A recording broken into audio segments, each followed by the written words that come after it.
네, 인사드리겠습니다. 안녕하세요. 네, 반갑습니다. 유다서 말씀을 함께 보시겠습니다. 유다서 1장 1절부터 4절이고요. 지난주에 이어서 교회여 힘써 싸우라 라는 제목으로 두 번째 말씀을 나누겠습니다. 유다서 말씀을 펴셨으면 1절부터 4절 말씀을 먼저 읽겠습니다.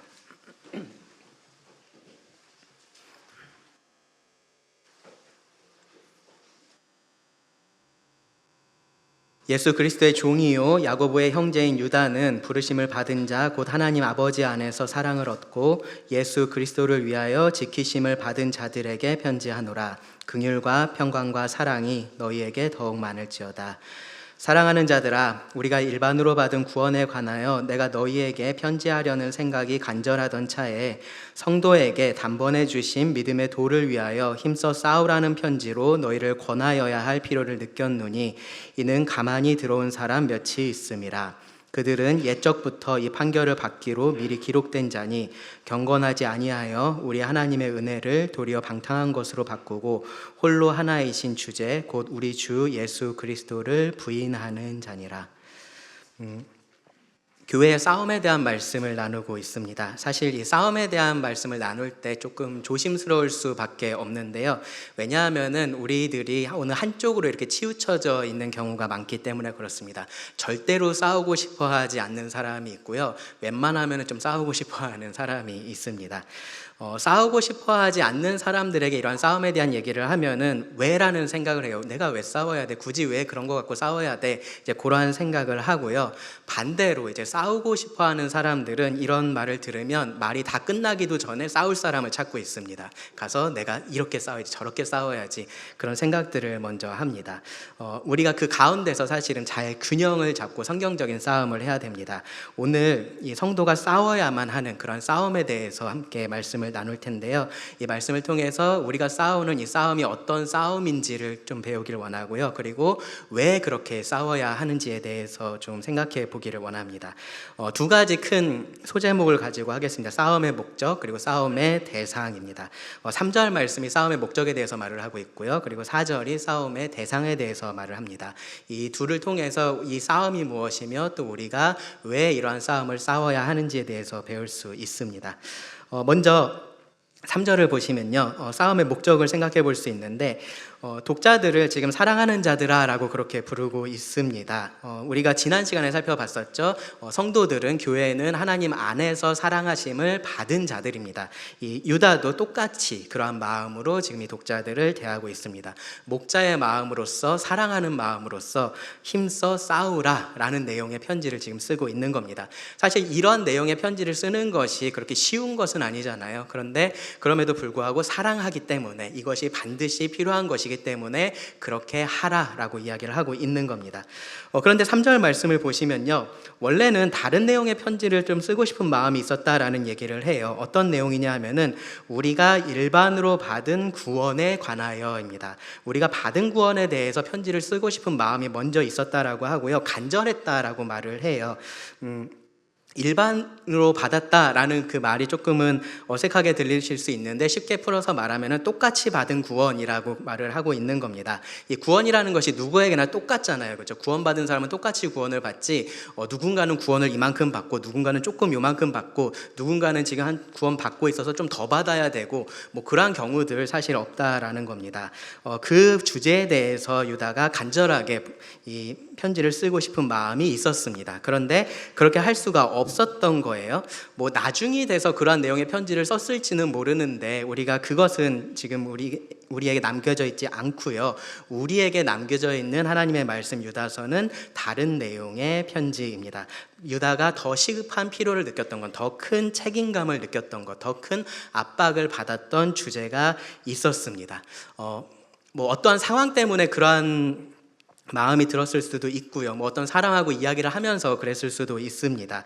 우리가 왜 유다가 그러한 마음의 변화를, 심경의 변화를 겪게 됐는지는 다 알 수 없지만 분명하게 알 수 있는 것은 뭐냐면은 하나님께서 그 과정에서 관여를 하셨다라는 거예요. 하나님께서 그 마음을 움직이셔서 본래 유다가 간절하게 쓰고 싶었던 그 주제의 편지가 아니라 다른 주제의 편지를 오늘날 우리에게 하나님의 말씀으로서 남겨주셨다라는 겁니다. 그리고 그 핵심 주제가 뭐냐 하면요, 3절에서 분명하게 말하고 있는 것처럼 성도에게 단번에 주신 믿음의 도를 위하여 힘써 싸우라입니다. 힘써 싸우라. 그래서 이 말에 대해서 우리가 조금 깊이 생각해 볼 필요가 있습니다. 힘써 싸우라라는 이 말 자체가요, 굉장히 좀 강한 어조의 표현입니다. 전쟁을 하라라는 거예요. 목숨을 걸고서 너희가 싸워야 된다, 너희가 노력을 해야 된다, 전력을 다해야 된다, 지금 그러한 이야기를 하고 있는 겁니다. 아마 뭐 분투해야 한다, 뭐 분전해야 된다, 이제 그러한 표현이 조금은 더 그런 어감을 좀 전달을 해 주는 것 같아요.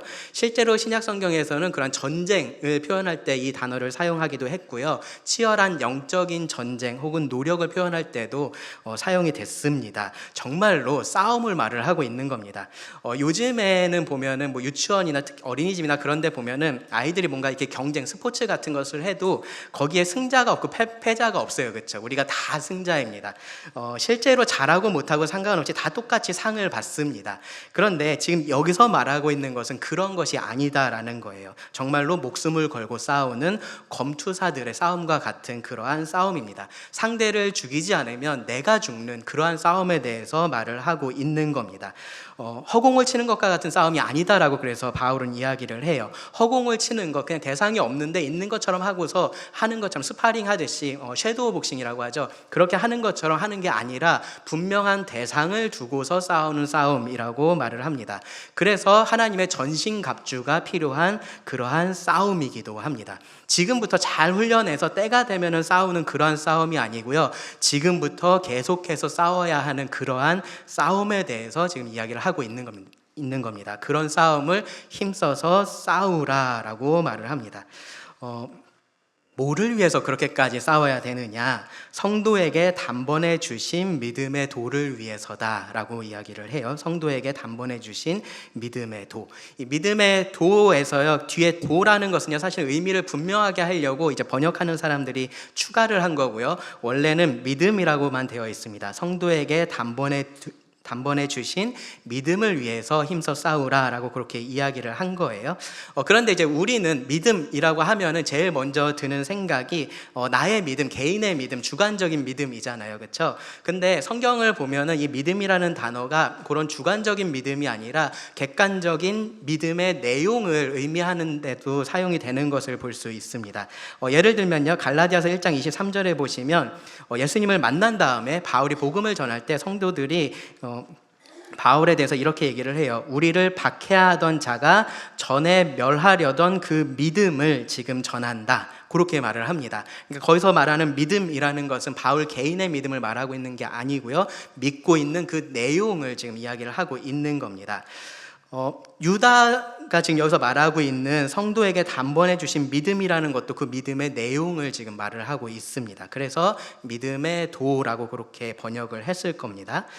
제가 지금 둘을 좀 이렇게 구분해서 말씀을 드렸는데요, 사실은요, 그 두 가지가 분리되어 있지는 않습니다. 이 객관적인 믿음의 도를 위해서 싸우는 것이 주관적인 믿음을 위해서 싸우는 것하고 사실은 아주 밀접하게 관련이 되어 있습니다. 애초에 믿음이 없다면, 주관적인 믿음이 없으면 그런 객관적인 믿음의 내용을 위해서 싸우지도 않습니다. 그렇죠? 그리고 이 믿음의 내용이 잘못되어 있으면 그 믿음도 잘못된 믿음이 됩니다.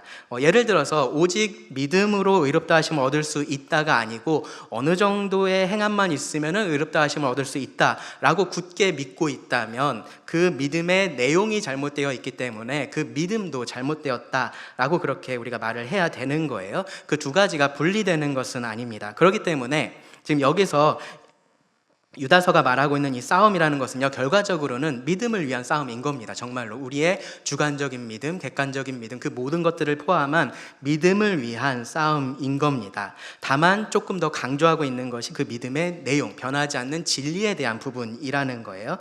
그 내용은요, 좁게 말하면 우리가 말하는 복음일 수 있습니다. 예수 그리스도의 복음일 거고요. 그리고 조금 더 확장해서 생각을 하면은 우리가 가지고 있는 이 성경의 진리를 의미를 합니다. 그것을요 지금 뭐라고 표현을 하고 있냐면요, 다시 한번 말씀을 보세요. 성도에게 단번에 주신 믿음이라고 표현을 하고 있습니다. 성도에게 단번에 주신 믿음.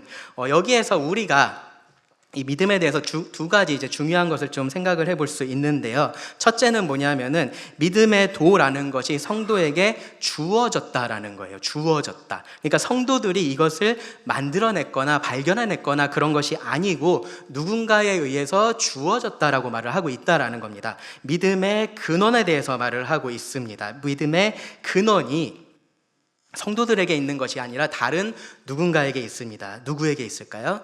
하나님에게 있습니다. 하나님께서 선지자들을 통해서 사도들을 통해서 성도들에게 주신 겁니다. 그 진리를 지금 말을 하고 있는 거예요.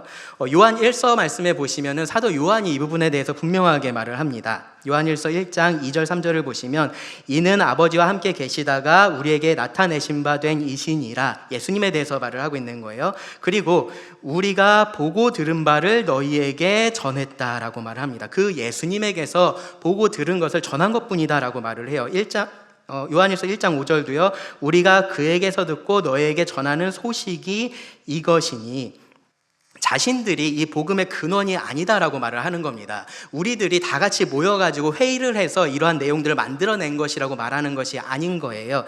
예수님께서 그들에게 전해주신 것, 하나님 아버지와 함께 계시던 그 아들 예수님께서 그들에게 전해주신 그것을 전한 것뿐이다 라고 말을 하는 겁니다. 그래서 갈라디아서 말씀을 보시면요, 바울이 이 다른 복음을 받아들인 그 교회, 갈라디아 교회를 맹렬하게 책망을 해요. 그러면서 이렇게 말을 하는 것을 볼 수 있습니다. 갈라디아서 1장 7절 8절에서 이렇게 말합니다. 다른 복음은 없나니 다만 어떤 사람들이 너희를 교란하여 그리스도의 복음을 변하게 하려 함이라. 그러나 그 다음 말씀 잘 보세요. 우리나 혹은 하늘로부터 온 천사라도 우리가 너희에게 전한 복음 외에 다른 복음을 전하면 저주를 받을지어다 라고 말을 합니다. 우리나라고 말을 해요. 우리라고 말했으니까 누가 포함되어 있는 겁니까? 이 말을 하고 있는 바울이 포함되어 있는 거예요. 그렇죠? 그리고 다른 사도들이 여기에 지금 포함되어 있는 겁니다.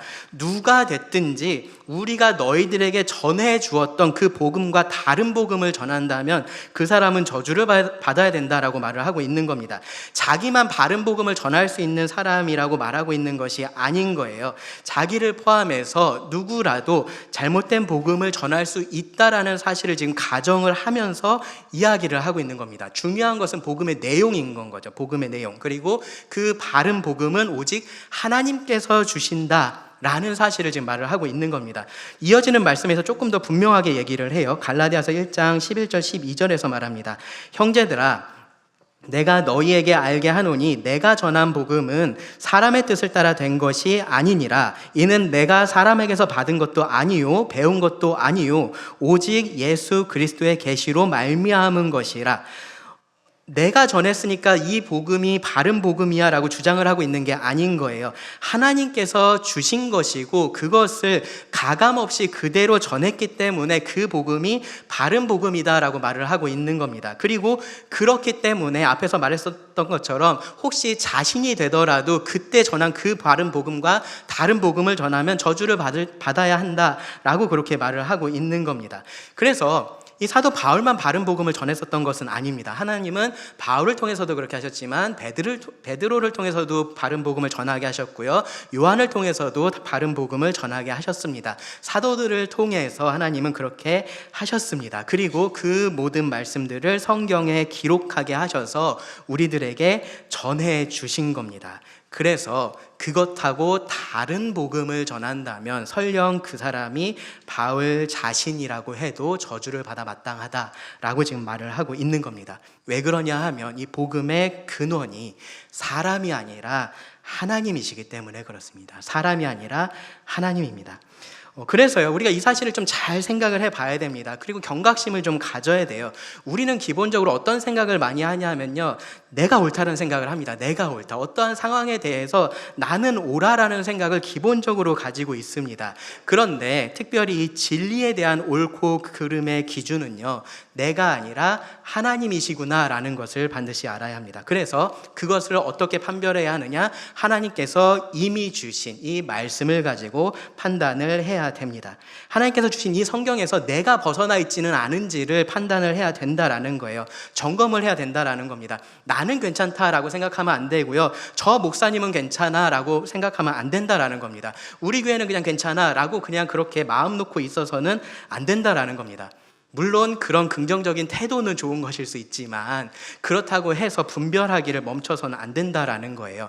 베레아 사람들처럼 정말로 전해진 그 말씀이 하나님의 말씀인지 계속해서 고민하고 분별하고 상고해야 되는 겁니다. 냉철하게 그렇게 할 수 있어야 되는 겁니다. 그렇게 하지 않으면요, 그렇게 하지 않으면 어느 순간에 사람들이 만들어낸 그 가르침을, 그 전통을 하나님의 말씀처럼 착각을 하게 됩니다. 그리고 사람의 권위를 하나님의 권위로 착각을 하게 됩니다. 그래서 하나님께서 주신 이 믿음을 위해서 싸우는 게 아니라 그냥 그 전통을 위해서, 사람의 명예를 위해서 그렇게 싸우게 됩니다. 계속해서 우리는 내가 올바른 말씀 안에 거하고 있는지, 내가 생각하고 있는 그것이 성경에 있는 것인지를 점검해 봐야 됩니다. 두 번째로요, 이 믿음에 대해서 이런 표현을 사용을 합니다. 단번에 주셨다. 이 믿음이 최종적이다라고 말을 하고 있는 거고요. 그래서 이것이 절대적이다라고 말을 하고 있는 겁니다. 수정할 필요가 없고요. 수정되어서도 안 된다라고 말을 하고 있는 거예요. 요즘에 보면요, 뭐 보고서나 뭐 이렇게 문서 같은 거 교환할 때 보면은 최종이라고 끝에다 써놓고 그 다음에 또 보내죠. 최최종, 그 다음에 최최최종 계속 그렇게 나가요. 그러니까 최종이라는 표현이 최종이 아닌 겁니다. 그렇죠? 근데 하나님의 말씀은 최종이라고 했을 때 정말로 그것이 마지막인 겁니다. 거기서 더 새로운 것이 드러나지 않습니다. 히브리서에서 이렇게 말씀을 합니다. 1장 1, 2절을 보시면 옛적의 선지자들을 통하여 여러 부분과 여러 모양으로 우리 조상들에게 말씀하신 하나님이 예전에 그렇게 하신 거예요. 근데 2절을 보시면 이 모든 날 마지막에는 아들을 통하여 우리에게 말씀하셨으니, 예수님 이전에도 하나님이 말씀하셨죠. 그렇죠? 선지자들을 통해서 말씀을 하셨습니다. 여러 부분과 여러 모양으로 말씀을 하셨습니다. 그런데 이 모든 날 마지막에 최종적으로, 결정적으로 하나님께서 아들 예수님을 통해서 말씀하셨다라고 합니다. 말씀하셨습니다. 이 말은요, 그렇기 때문에 더 이상은 하나님께서 예전처럼 말씀하지 않으신다라는 의미도 돼요. 예전처럼 선지자들을 통해서 여러 부분으로, 여러 모양으로 말씀하지는 않으신다라는 말이 됩니다. 그러니까 오늘날에 내가 어젯밤 꿈에 하나님께서 나에게 직접적으로 이렇게 말씀해 주셨는데 라고 말하는 것들, 사실은 하나님께서 하신 말씀이 아닌 겁니다. 왜냐하면 성경에서 분명하게 하나님께서 더 이상 새로운 계시가 없다라고 말씀을 하셨기 때문에 그렇습니다. 사도 요한도요, 요한계시록을 마무리하면서 그래서 이렇게 분명하게 선언을 했어요. 요한계시록 22장 18절 19절입니다. 내가 이 두루마리의 예언의 말씀을 듣는 모든 사람에게 증언하노니 만일 누구든지 이것들 외에 더하면 하나님이 이 두루마리에 기록된 재앙들을 그에게 더하실 것이요, 만일 누구든지 이 두루마리의 예언의 말씀에서 제하여 버리면 하나님이 이 두루마리에 기록된 생명나무와 및 거룩한 성에 참여함을 제하여 버리시리라.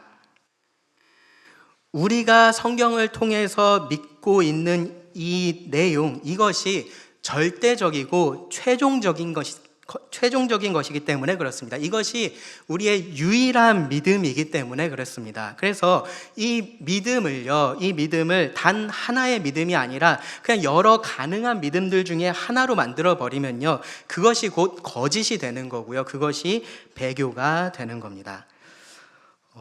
이 믿음에 대한 공격은요, 방금 읽었던 이 요한계시록의 말씀처럼 크게 두 종류가 있습니다. 하나는 더하는 거고요, 하나는 빼는 겁니다. 더하는 공격이 있고 빼는 공격이 있습니다. 고린도전서 15장 말씀 여러분 아시죠? 그 15장 말씀에 보면요, 사람들이 무엇을 부인했습니까?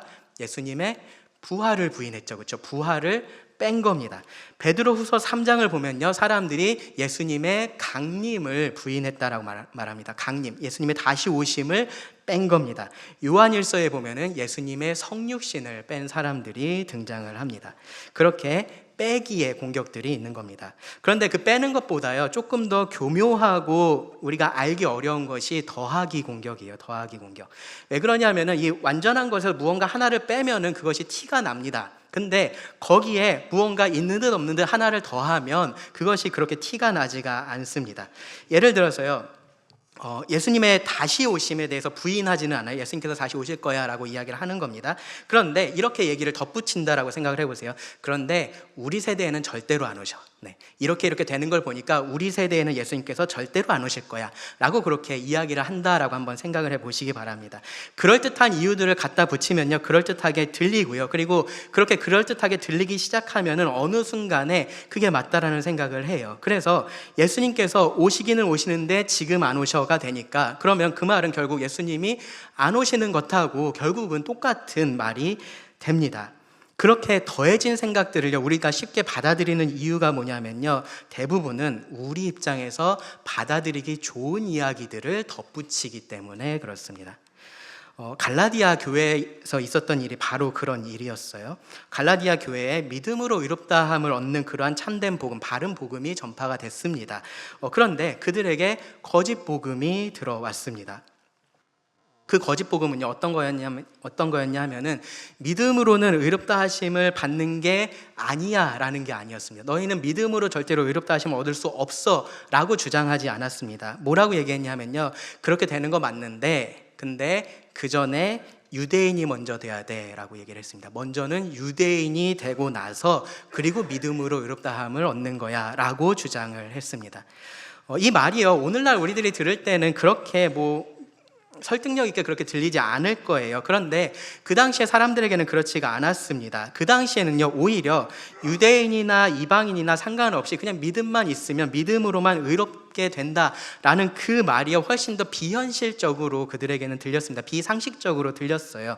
바울이 갈라디아서 1장 10절에서 한 이 말을 들어보시기 바랍니다. 이제 내가 사람들에게 좋게 하랴, 하나님께 좋게 하랴, 사람들에게 기쁨을 구하랴. 내가 지금까지 사람들의 기쁨을 구하였다면 그리스도의 종이 아니니라. 이 말은요, 여기에 어떤 의미를 내포하고 있냐면은, 바울이 전했던 그 복음은 사람들이 좋아했다는 겁니까? 좋아하지 않았다라는 겁니까? 좋아하지 않았다라는 거예요. 그렇죠? 사람들이 좋아하는 복음을 바울이 전하지 않았다라는 겁니다. 조금 더 노골적으로 5장 11절에 보면요, 바울이 이렇게 표현을 합니다.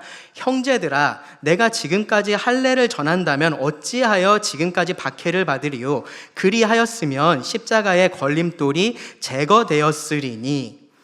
할례를 전하지 않은 것, 율법을 복음에서 제외한 것, 그것 때문에 바울이 지금 박해를 받아왔다는 거고요. 그리고 그것 때문에 사람들이 십자가의 복음을 받아들이기 어려워했다는 말입니다. 그런 상황에서 누군가가 와서 이렇게 얘기를 하는 겁니다. 아니야, 할례도 필요한 거야 라고 이야기를 하고 있는 겁니다. 그러면 바울의 이 말에 따르면요, 십자가의 걸림돌이 제거되는 거예요. 그렇죠? 그렇게 해도 괜찮다라고 말을 하는 순간 십자가의 걸림돌이 제거가 되는 겁니다. 유대인들이, 이방인들이 이 복음을 받아들이기가 훨씬 더 쉬워지게 된다라는 겁니다. 특별히 유대인들에게 있어서 더 그랬을 거예요. 그렇게 했을 때 그들 조상 대대로 중요하다라고 생각해왔던 그 율법이, 그치, 이게 맞지, 여기가 율법의 자리지, 그런 생각이 들었을 겁니다. 바울이 전했던 그 복음보다 훨씬 더 상식적으로 맞다라고 이해가 됐을 겁니다. 그런데 그 복음은 다른 복음이었고요. 그래서 틀린 복음이었습니다. 그래서 바울이 그 갈라디아 교회를 향해서 이렇게 탄식을 하죠. 어리석도다 갈라디아 사람들아, 예수 그리스도께서 십자가에 못 박히신 것이 너희 눈앞에 밝히 보이거늘 누가 너희를 꾀더냐. 이런 일들이 오늘날에도 사실은 똑같이 진행이 되고 있습니다. 사실 예로 들어서 말씀드릴 수 있는 것들이 너무 많은데요, 교회 안에서 일어나고 있는 것들만 몇 가지만 말씀을 드리겠습니다. 여러분, 가톨릭을 생각을 해보세요. 공식적으로 그들은 성경의 권위를 인정을 합니다. 그런데 그 성경하고 똑같은 권위에 교회에 전통이 있다라고 말을 합니다. 더하기를 한 거죠. 그렇죠? 하나님의 은혜로 구원을 받는다라는 것을 부정하지 않아요. 그런데 계속해서 선한 행위를 해야지만 그것을 지킬 수 있다라고 말을 합니다. 우리가 하나님께 협력을 해야 된다라고 그렇게 이야기를 하고 하고 있어요. 예수님에게 기도하는 것뿐만 아니라 마리아에게 기도하는 것이 필요하다라고 말합니다.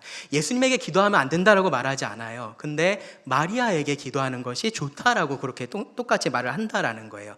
지옥을 부정하지 않습니다. 그런데 거기에 연옥이라는 것을 추가해 넣습니다. 더하기를 하고 있는 겁니다. 개신교는 괜찮나요? 그렇지 않습니다. 이 교회 밖에서 시작된 이 진리에 대한 공격들이요, 어느새 교회 안에서 자리를 잡아가고 있습니다. 성경에 지금은 진화론을 더해놨습니다. 그래서 유신진화론이라는 것이 생겨났고요, 그것이 대세가 되어 있습니다. 유신진화론이라고 부르지도 않고요, 그들은요, 우리는 진화적 창조론이다라고 그렇게 이야기를 합니다. 심리학이 이 교회 안에 들어와서요, 회개해야 할 이 죄에 대해서 이것은 우리가 이해해 줘야 할 그냥 병이야 라고 그렇게 생각하게 만들고 있습니다. 상대주의가 교회 안에 들어왔습니다. 그래서 나는 이렇게 믿는데 네가 그렇게 믿어도 상관은 없어 라고 그렇게 생각을 해야지만 그 사람이 관용이 있는 사람이고 사랑이 있는 사람이다 라고 그렇게 생각하게 만들고 있습니다. 성경이 죄라고 말하고 있는 동성애가 있는데, 근데 그렇지 않은 동성애도 있어 라고 그렇게 말을 하고 있습니다. 예수님을 믿으면 항상 건강하고 물질적인 풍요를 누릴 수 있어 라는 것을 복음에 더하고 있습니다. 대신에 빠진 게 있어요. 뭐가 빠졌냐면요, 지옥이 빠져 있고요, 심판이 빠져 있습니다. 예수님이 삶의 주인이 되셔야 한다라는 그 진리도 점점점 희미해져 가고 있습니다. 이 모든 더하기 빼기의 기준이 어디에 있을까요? 왜 이 진리에다가, 하나님께서 주신 이 진리에 우리는 무언가를 더하고 무언가를 빼려고 할까요? 그 기준이 뭘까요? 사람입니다. 사람이 기준입니다. 사람이 듣기 좋아하는 것들은 계속해서 추가가 되고 있는 거고요, 사람이 듣기 싫어하는 것들은 계속해서 제외가 되고 있는 것들입니다. 그것을 부정하지 않을지 모르지만 교회 안에서 이야기를 하지를 않습니다. 그러니까 없는 것처럼 그렇게 들리는 겁니다. 그래서 이 싸움이 더 어려운 싸움입니다. 왜냐하면 다수의 지지를 받지 못하거든요. 결국은 사람을 좋게 하는, 사람들이 듣기 좋아하는 그 말을 해주는 것이 더 많은 지지를 얻을 수 있는 건데, 교회는 그렇게 하지 않기 때문에 그렇습니다. 대신에 하나님을 좋게 하는 그 일을 하고요, 그 싸움이 사실은 우리가 해야 되는 싸움입니다. 하나님의 영광을 위해서 싸우는 겁니다. 하나님께서 우리들에게 주신 이 진리를 위해서 싸우는 겁니다. 하나님께서 우리에게 단번에 주신 믿음의 도를 위해서 싸워야 됩니다.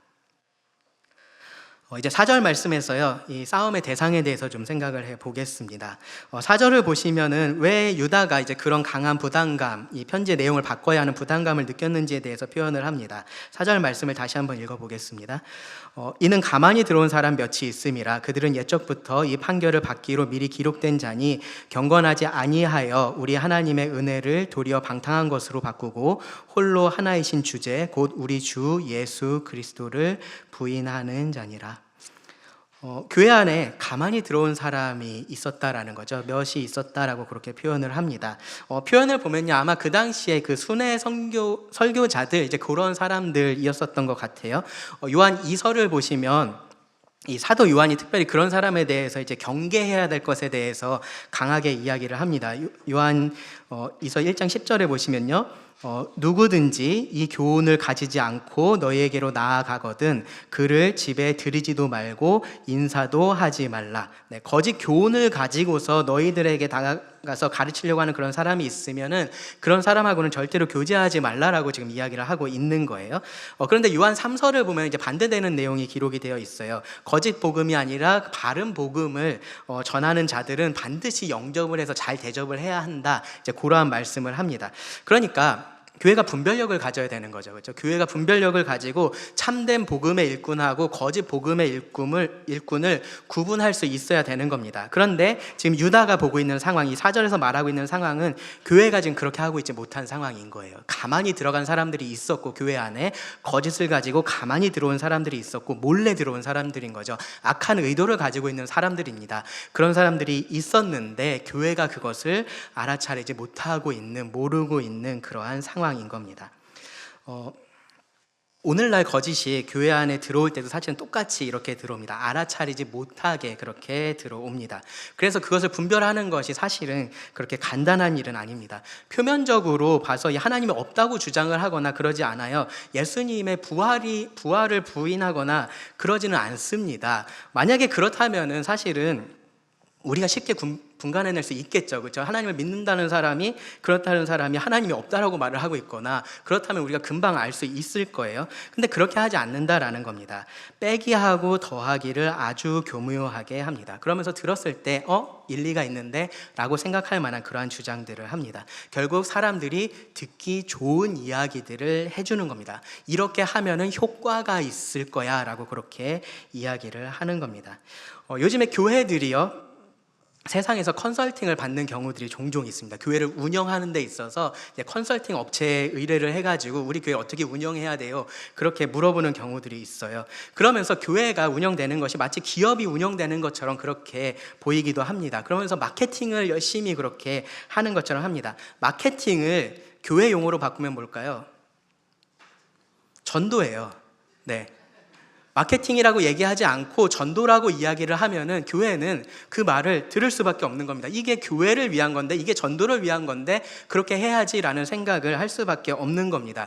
교회의 문턱을 낮출 대로 낮춰서 최대한 낮춰서 사람들이 교회에 오게 만들어야 한다라고 이야기를 합니다. 그러면서 예배 시간도 이렇게 말씀 길게 전하면은 아무도 와서 안 들으니까 말씀 최대한 짧게 해야 된다라고 그렇게 충고를 해줘요. 길면은 15분, 가능하면 10분 안에 말씀은 끝내라라고 그렇게 이야기를 합니다. 대신에 그 시간은 뭘로 채우겠어요?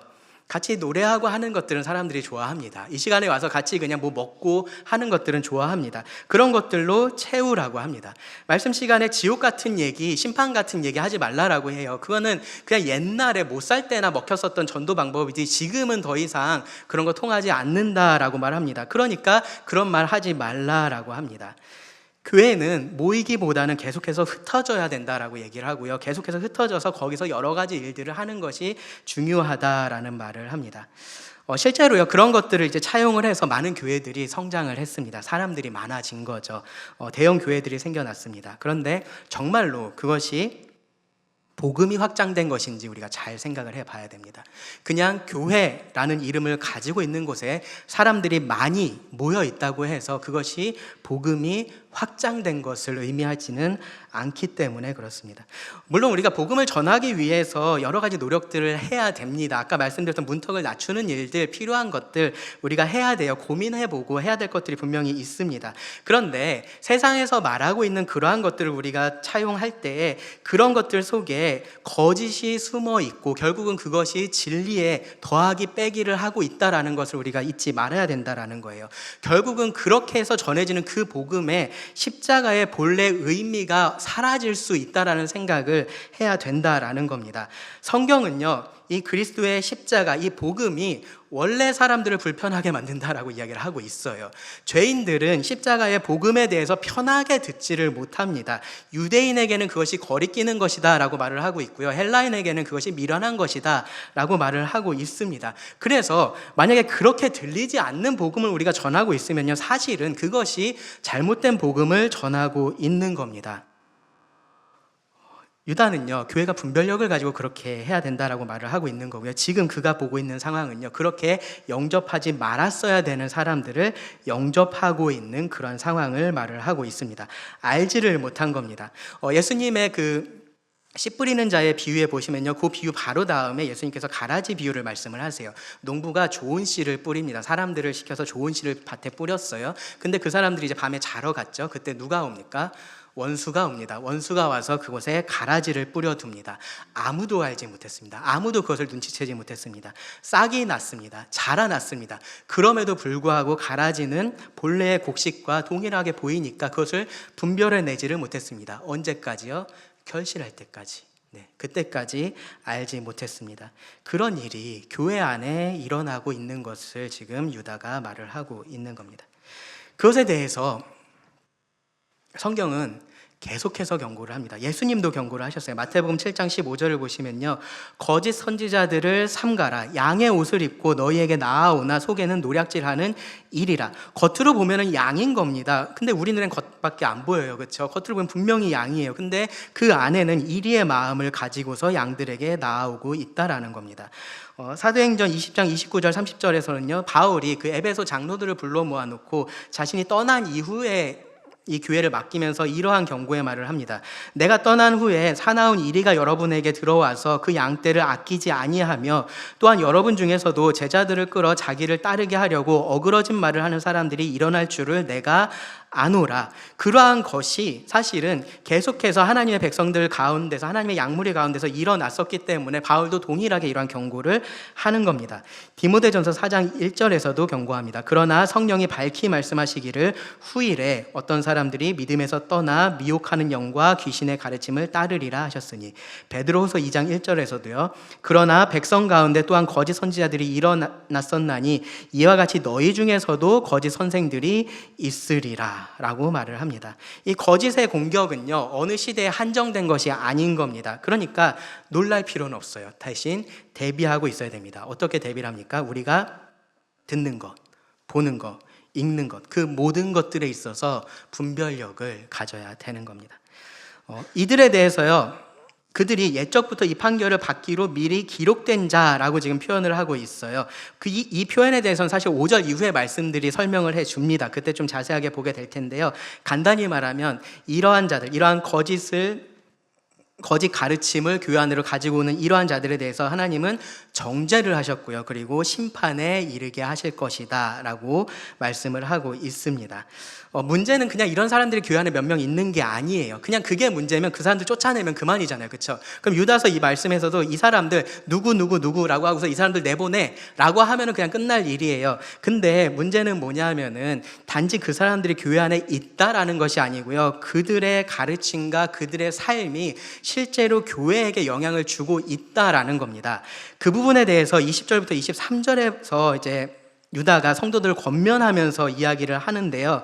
그 말씀에 보시면요, 어떠한 권면들이 나오냐면은 자신을 지키라라고 말합니다. 자신을 지켜라. 21절에 나오죠. 자신을 지키라라고 말합니다. 그리고요, 의심하는 자들을 긍휼히 여겨라라고 말합니다.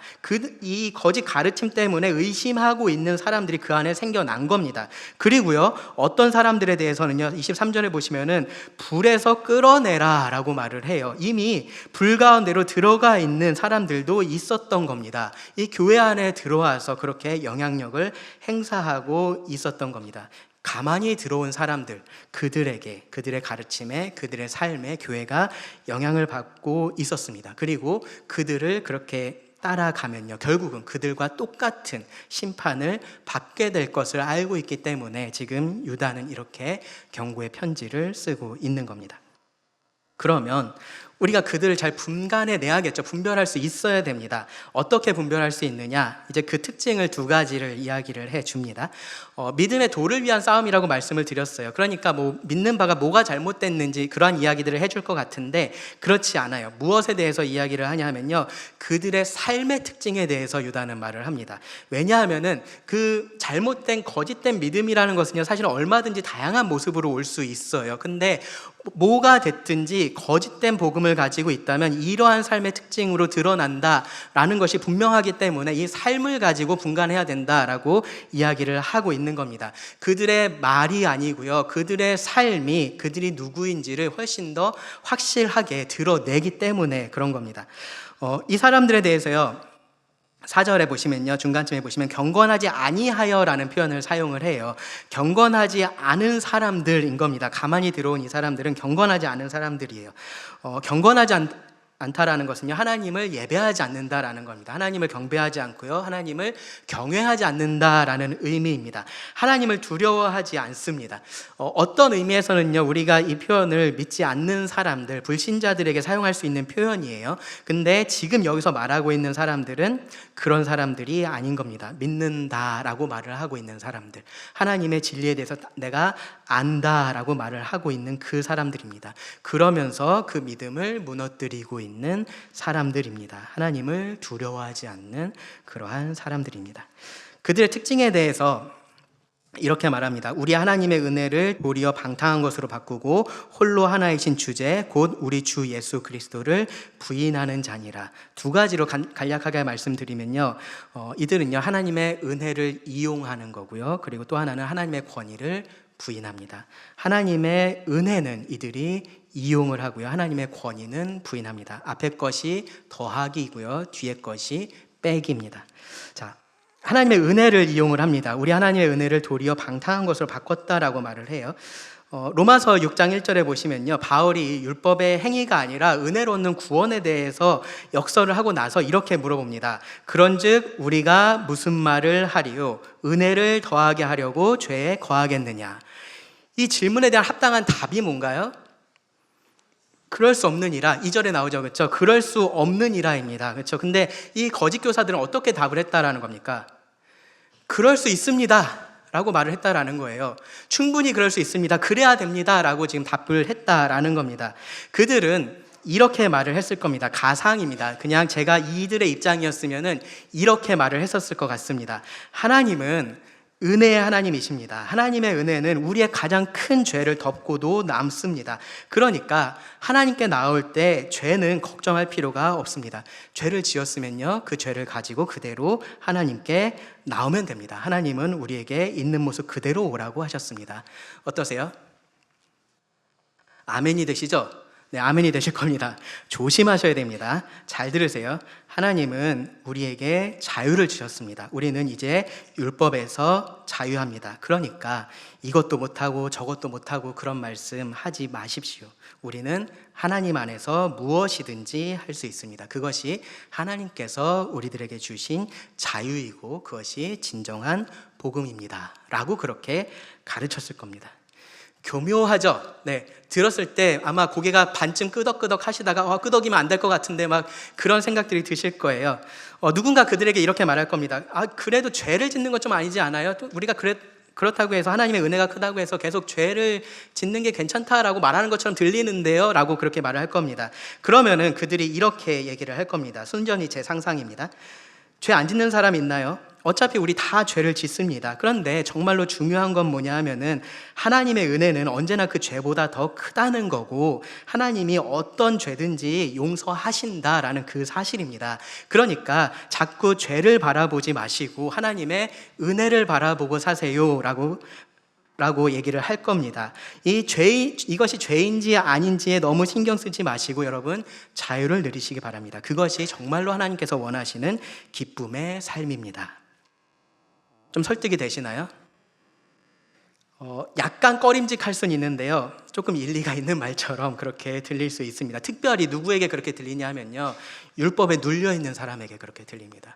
율법에 눌려 있어서 내가 죄를 지으면 안 되는데 그런 죄책감에 사로잡혀 있는 사람들에게 이러한 이야기들을 해주면요, 그래, 이게 기쁜 소식이지, 이게 복음이지 라는 그러한 생각이 듭니다. 누군가 음행을 저지르고 그들을 찾아오면 이들은 이렇게 얘기해 줄 겁니다. 하나님께서 당신을 있는 그대로 사랑하십니다. 하나님은 당신을 용서하셨습니다. 그러니까 신경 쓰지 마세요. 형제를 미워하고 있는 사람이 찾아오면요, 이렇게 얘기를 해줄 겁니다. 그 사람이 미움받을 만한 그런 짓을 했으니까 지금 형제님 마음에 미운 마음이 생겨나고 있는 것 뿐입니다. 그거 어쩔 수 없습니다. 그 마음 하나님께서 다 용서하시니까 괜찮습니다 라고 이야기를 할 겁니다. 그렇게 위로를 해줄 겁니다. 듣기 좋겠죠? 죄인들이 듣기에 정말로 좋은 말을 하는 겁니다. 거기서 더 나아가면요, 결국은 이렇게 가는 겁니다. 죄를 범할수록, 내가 큰 죄를 범하면 하나님께서 더 큰 은혜를 주십니다. 그런 은혜를 경험할 수 있습니다 라고 하면서 죄를 정당화하는 겁니다. 결국은 마음껏 죄를 지을 수 있는 죄 면허를 주는 겁니다. 더하기를 했을 때 일어나는 일입니다. 말도 안 되는 얘기 같은데요, 하나하나 차근차근 따라가 보면요, 우리가 어느 순간에 미혹될 수 있는 겁니다. 사실은 오늘날에 카톨릭에서 하고 있는 고해성사, 그리고 교회에서의 이 회개 기도 같은 것이요, 사람들이 그렇게 비슷하게 사용을 하고 있습니다. 무슨 생각을 하냐면요, 회개하면 되니까 라는 생각을 해요. 하나님께서 용서해 주시니까 나는 회개하면 되니까, 앞으로 나중에 회개하면 되니까, 지금 이 죄 내가 어쩔 수 없는 것 같은데, 나 어차피 연약한데, 그러니까 이 죄는 내가 지을 수밖에 없는 없는 거지. 근데 어차피 하나님은 은혜로우시니까 용서하실 거니까 괜찮아 라는 생각을 한다라는 겁니다. 교회에 와서 회개하면서 눈물을 쏟아요. 그런데 그 눈물이라는 것은요, 과거에 지나간 일에 대한 그냥 후회일 뿐이지 앞으로 일어날 일에 대한 회개가 따라오지를 않습니다. 용서해 주시는 하나님께 감사를 해요. 그런데 그 용서가 무엇인지, 무엇을 의미하는지는 생각을 하고 있지를 않습니다. 하나님의 은혜를 자기가 편한 대로 이용을 하는 겁니다. 그래서 점점 더 방탕한 삶으로 나아가는 겁니다. 모든 면에서 그렇게 하지 않을 수 있어요. 모든 면에서 그렇게 하는 게 아니고요, 어떤 일부의 죄에 대해서만 그렇게 할 수도 있습니다. 유명한 목회자들을 보면요, 그런 식으로 무너지는 것을 볼 수 있습니다. 다른 모든 면에 있어서 그들이 방탕하고 죄악된 사람들이 아니에요. 근데 어느 한 면에서 그들이 무너집니다. 성적인 죄 때문에 무너지기도 하고요, 돈 때문에 무너지기도 하고요, 명예 때문에 무너지기도 합니다. 다른 면에 있어서는 괜찮은데 자기가 정말로 즐기고 싶은 죄가 있는 겁니다. 정말로 놓기 어려운 그 죄가 있는 겁니다. 그 죄에 대해서는 하나님의 은혜를 방탕한 것으로 바꾸는 겁니다. 그렇게 했을 때 우리가 무너집니다. 이게 정말로 하나님의 은혜에 대한 너무나 심각한 오해라는 것을 우리가 알아야 됩니다.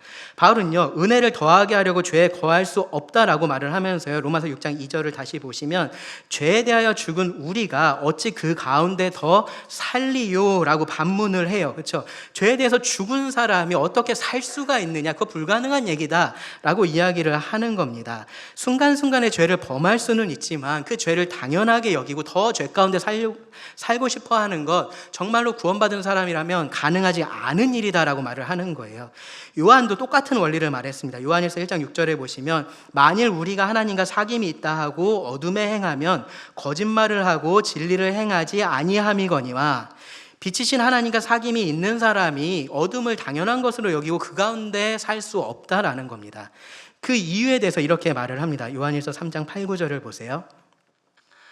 죄를 짓는 자는 마귀에게 속하나니 마귀는 처음부터 범죄함이라. 하나님의 아들이 나타나신 것은 마귀의 일을 멸하려 하심이라. 예수님께서 이 땅에 오셔서 행하신 그 모든 일들은요, 그 구원의 일들은 마귀의 일을 멸하기 위해서 하셨다라는 겁니다. 그래서 9절에 보시면요, 하나님께로부터 난 자마다 죄를 짓지 아니하나니 이는 하나님의 씨가 그의 속에 거함이요 그도 범죄하지 못하는 것은 하나님께로부터 났음이라.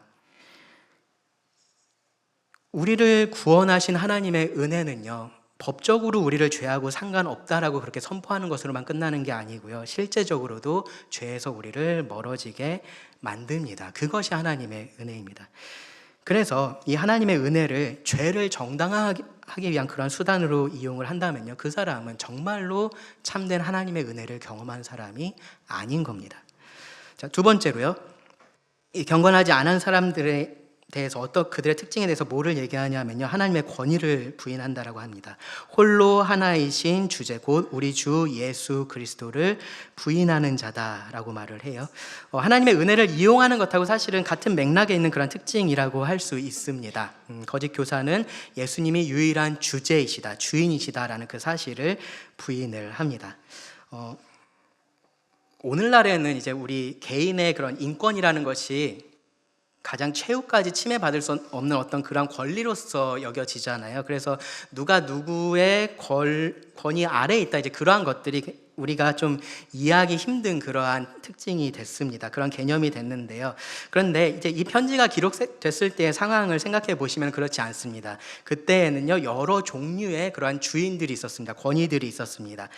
남편이 주인이었고요, 부모가 주인이었고요, 통치자가 주인이었습니다. 그 중에서 황제라는 사람은 가장 높은 권위를 가지고 있는 주인이었습니다.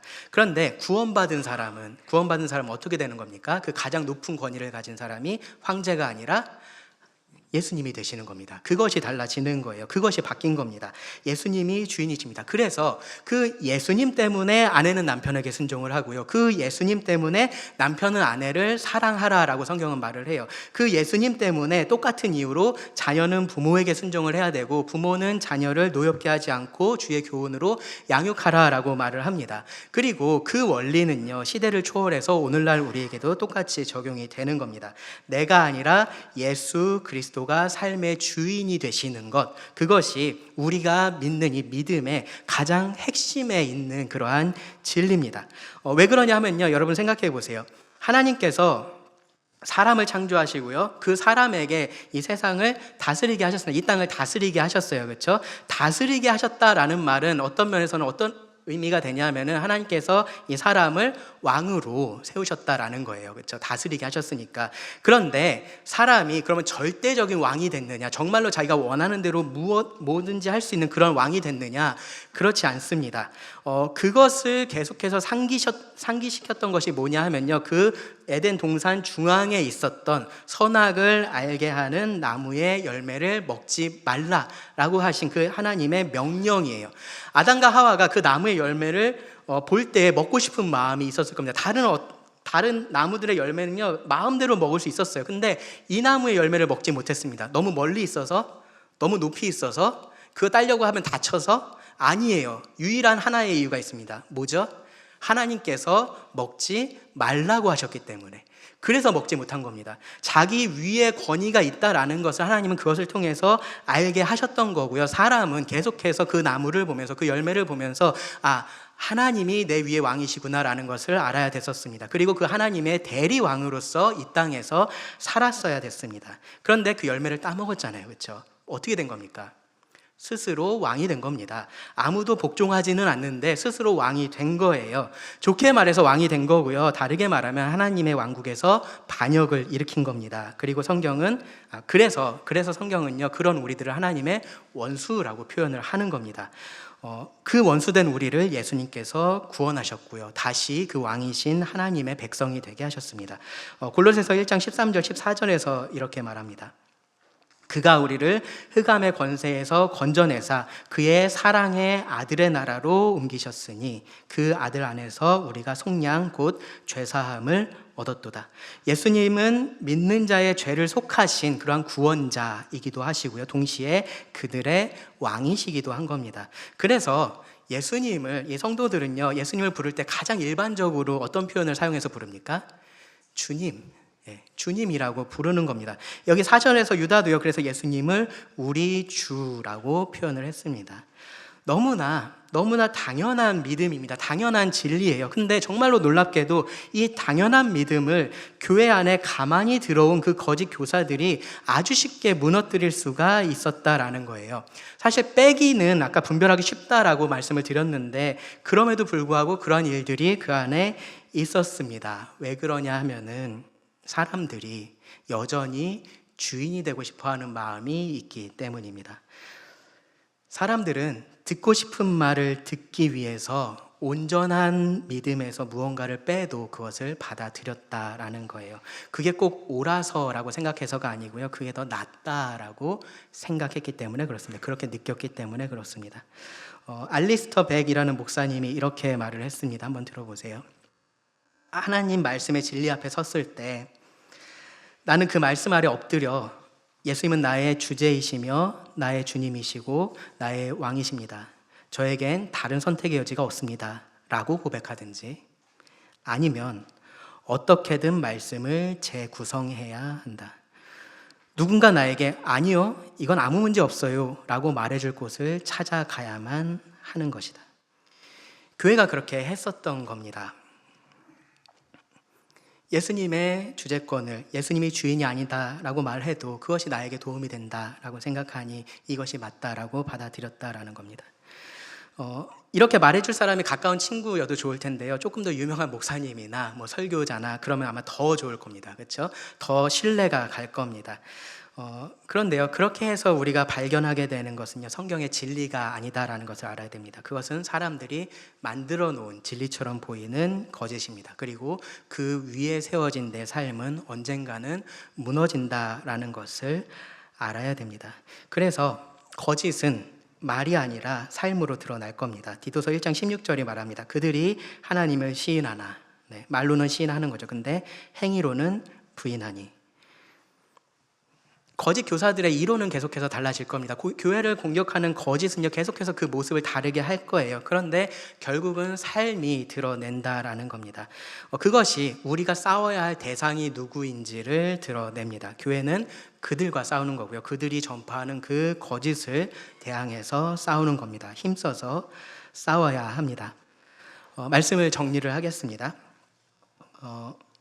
우리가 믿음을 위해서 싸워야 되는 이유는 분명합니다. 하나님께서 우리들에게 지켜야 할 그 믿음을 주셨고요. 그리고 대적들이 그 믿음을 무너뜨리기 위해서 공격을 하고 있기 때문에 그렇습니다. 우리는 하나님의 진리와 이 사람의 거짓이 싸우고 있는 이 진리 전쟁의 한 가운데에 지금 있는 상황입니다. 이 전쟁은요, 언젠가는 반드시 끝날 거예요. 그리고 전쟁이 끝날 때 성도는 분명히 승리를 할 겁니다. 근데 그때까지 이 전쟁이 쉬지는 않습니다. 휴전이라는 것이 없고요, 정전이라는 것이 없습니다. 우리 대적은 쉴 생각이 없습니다. 우리도 쉬어서는 안 됩니다. 힘써서 싸워야 됩니다. 오늘 말씀에서 한 가지만 좀 짚고 넘어가고 싶습니다. 거짓이 무엇을 통해서 드러난다 그랬죠? 거짓은 삶으로 드러난다라고 말씀을 드렸습니다. 그러면 진리는 어떨까요? 진리는 뭘로 드러날까요? 진리도 삶으로 드러납니다. 진리도 반드시 삶으로 드러납니다. 어떤 삶으로 드러날까요? 하나님의 은혜를 방탕한 것으로 바꾸지 않는 삶을 통해서 드러납니다. 홀로 하나이신 주제 곧 우리 주 예수 그리스도를 인정하는 삶으로 드러납니다. 하나님의 은혜 때문에 더 거룩한 삶을 추구하고요. 그리고 예수 그리스도를 언제나 내 삶의 주인으로 모시는 그 삶을 통해서 드러난다라는 겁니다. 그래서 여러분, 이런 관점에서 여러분 내 삶을 한 번씩 점검을 해보시기 바랍니다. 이 하나님께서 나에게 주신 이 진리에 지금 내가 어떻게 반응을 하고 있는지 가만히 한번 보시기 바랍니다. 말씀 앞에서 내가 경외함으로 지금 엎드리고 있는지, 아니면 이 말씀을 내가 원하는 대로, 내가 듣고 싶은 대로 지금 바꾸고 있는지, 그렇게 바뀌어진 말씀들을 내가 지금 듣고 있는지 가만히 한번 생각을 해보시기 바랍니다. 그래서 이 진리의 싸움은요, 진리를 위한 싸움은요, 다른 누군가와 싸우기 이전에 내 안에서 먼저 시작이 되어야 한다라는 것을 여러분 기억을 하시기 바랍니다. 내가 진리를 전파하고 있는지, 내가 거짓을 전파하고 있는지, 진리를 위해서 싸우고 있는지, 거짓을 위해서 싸우고 있는지 점검해 보시기 바랍니다. 내가 아니어도 교회에서 열심히 다른 성도들 열심히 싸우고 있는데 괜찮을 거야? 그런 생각하시면 안 됩니다. 작은 틈 하나가 큰 댐을 무너뜨리는 것처럼 교회도 그렇게 무너집니다. 여러분, 하나님의 교회로서 하나님께서 주신 이 믿음을 위해서 힘써 함께 싸우시기 바랍니다. 기도하고 말씀 마치겠습니다. 하나님, 또 우리에게 이 진리의 말씀을 주심에 감사를 드립니다. 또 이 진리의 말씀을 위해서 싸울 수 있게 하여 주심에 감사를 드립니다. 특별히 오늘 말씀 앞에서 또 우리 자신을 점검해 보기를 원합니다. 하나님, 우리가 거짓에 쉽게 마음을 열지 않게 하시고 내 안에 가만히 들어오려고 하는 그러한 거짓들을 몰아내고 하나님의 진리로 우리 마음을 가득 채울 수 있게 하여 주시기를 원합니다. 그래서 우리가 모두 함께 계속해서 이 하나님의 진리를 지켜가는 교회가 될 수 있게 하여 주시기를 원합니다. 들은 말씀을 주님께 맡기며 예수님의 이름으로 기도드립니다. 아멘.